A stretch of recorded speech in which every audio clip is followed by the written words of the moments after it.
Now, while the world has entered peak semiconductor chip shortage, Britain has sold its largest chip producer to the Dutch firm owned by a Chinese company. UK Prime Minister Boris Johnson has announced a review of the takeover by his national security advisor. But at the same time, he has stressed that he does not want to drive Chinese investment away from Britain because of anti-China spirit. Raising concerns over the deal during a session of Parliament's Liaison Committee, Member of UK Parliament Tom Tumtad asked Johnson whether the sale of the nation's biggest semiconductor maker to Chinese-owned company would go ahead and why the deal doesn't trigger a review under the National Security and Investment Act. He heads an informal group of the MPs aiming for a tougher stance on policy with China. Let's just listen in as Boris Johnson responds to the questions from Conservative lawmaker. Prime Minister, if I may, there is a difference between investment which is looking for a normal return to the purchase of technology. And what we're seeing here from Xperia, which, as you know, is a company that is mostly owned actually by a Chinese state-backed firm, we're seeing a Chinese state-backed entity buying a semiconductor manufacturer at a time of global shortage when Beijing is already looking for to stockpile semiconductors. Now, if China thinks this is a matter of their national security and essential to their sovereignty, if Italy, if Brussels, if the United States, if other countries agree and other entities agree, why don't you?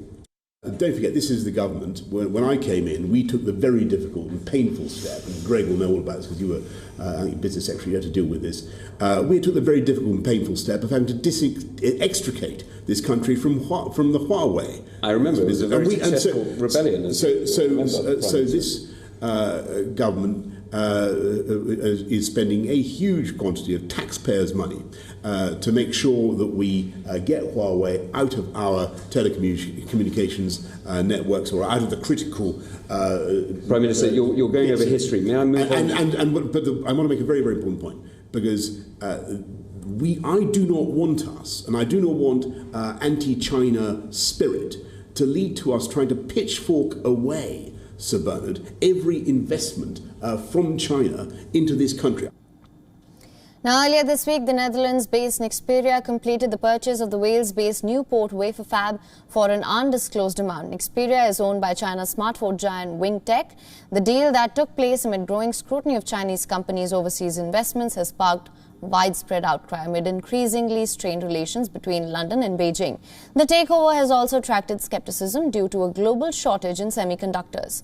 Boris Johnson's government had decided it to be inappropriate to intervene, but later Johnson said that the sale would be probed. The transaction has reignited debate over China's push into strategically important sectors in countries around the world. After US concerns about spying, London last year banned Chinese telecom giants Huawei from involvement in the rollout of Britain's superfast 5G broadband network. Now, Washington has barred Huawei from the huge American market, branding it as a security threat. WION is now available in your country. Download the app now. Get all the news on the move.